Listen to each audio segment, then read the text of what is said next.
This how to 1 minute will show you how to undo changes in WordPress using post revision.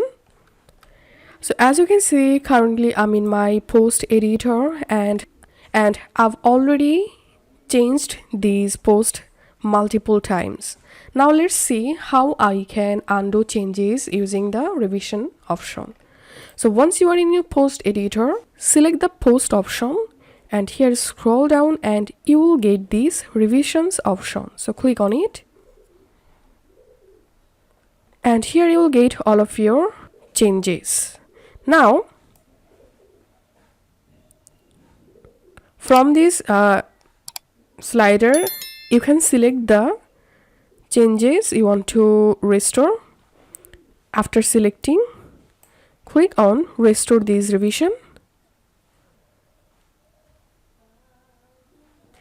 And this is how we can restore changes from revision. If you find this video helpful, don't forget to subscribe how to 1 minute. See you in the next video.